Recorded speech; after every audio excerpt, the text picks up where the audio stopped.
Hello, welcome sa ating YouTube channel for math haters. Ang pag-aaralan po natin ngayon ay part 2 ng arithmetic sequence. At kung hindi nyo pa po napapanood yung part 1 nito, ay mas mabuti po na mapanood nyo para wala po kayong ma-miss pagdating sa arithmetic sequence. Kahit na arithmetic sequence yung discussion natin ngayon, ay yung part 1 natin ay magkaiba ng proseso. Ginawa ko ito para maging madali na lang sa inyo yung pag-analyze ng problem pagdating sa arithmetic sequence. Okay? Ibig sabihin, mas mabuti na mapanood nyo talaga yung part 1. Kasi, hindi pwede na memorize lang yung ginagawa natin sa sa problem ng arithmetic sequence. Kasi maraming yan siya. Maraming iba't ibang solution na ginagawa na akala natin ay isa lang yung formula na ginagamit dito. Kaya ginawa ko to para hindi na kayo mahirapan mag-analyze sa mga problem, sa iba't ibang problem na ibinibigay na iba't ibang problem na ibinibigay. Okay? So, yun. Panoorin nyo na lang po yung ating part 1 para wala kayong mamiss. Okay? Kung nagugustuhan nyo naman po yung ating video o yung in-upload ko na mga videos pagdating sa math, ay sana isubscribe nyo na rin po yung aking YouTube channel at i-like nyo na rin po at i-share nyo na rin po sa mga kaibigan nyo or sa mga kaklase nyo para maging interesado rin sila pagdating sa math. Okay, ito yung ating problem. Find the 15th term of 153, 146, 139, and 132. Okay, yung 153 natin dyan, yan yung ating first term. Yung second term is 146, 139 is third term, and 132 is fourth term. So, ang hinanap natin dito ay 15th term. Okay? Bago natin sagutan yan, is alalahanin natin yung part 1 natin is nagsimula siya sa 3, 7, 11, 15. Ibig sabihin, nagsimula siya sa maliit na number pataas na number. Ibig sabihin, nag-increase. Dito sa part 2 natin ay nagsimula tayo sa 53 at nag-add naman tayo sa 132.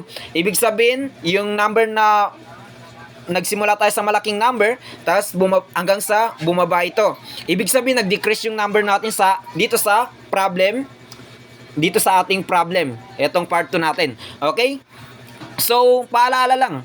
Bago natin ito sagutan, is always titignan natin yung pattern. Although na alam natin yung mga way na pagsagot dito, is always tayong mag-iingat dahil napakarami talaga yung iba't ibang problem pagdating sa arithmetic sequence. Pero huwag kayong mag-alala dahil lahat yon ay isa-isay natin na i-discuss ko sa inyo. Okay, bumalik tayo sa ating topic.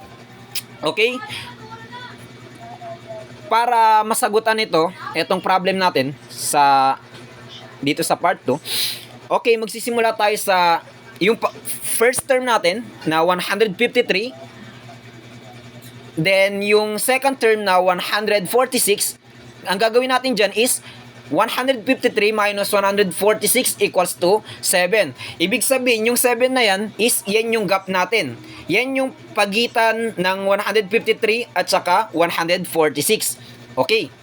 So, dahil nakuha na natin yung gap ng first term and second term natin, ang gagawin naman natin is yung 15th term, ita-times natin siya sa ating gap na 7. Ibig sabihin, 15 times 7 equals to 105. Okay?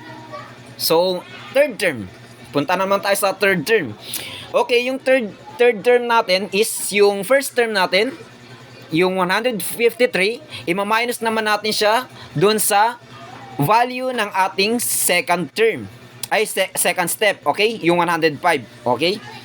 So, 153 minus 105 equals to 48. Okay? So, ang pinaka-last na step na gagawin natin is yung 48 na value natin mula sa third step ay ipapag-plus naman natin dun sa ating gap na 7. Ibig sabihin, 48 plus 7 equals to 55. So, the final answer is 55. Okay? Yan na yung ating answer ngayon. Okay. Okay. Kung gusto nyong makasigurado kung tama ba talaga itong ginagawa nating proseso, pwede nyo itong gamitin sa inyong module or sa CS reviewer nyo na meron kayo. Tapos, kung may makita kayong problem na may kinalaman din sa arithmetic sequence, pwede nyo itong gamitin para makita nyo kung tama ba itong ginagawa nating formula or process. Okay, kung nagustuhan nyo mo po itong video natin, sana mag-subscribe kayo at mag-heart, mag-like at i-share nyo na rin sa mga kaklase nyo or mga kaibigan nyo na gustong matuto sa math. Okay, thank you for watching.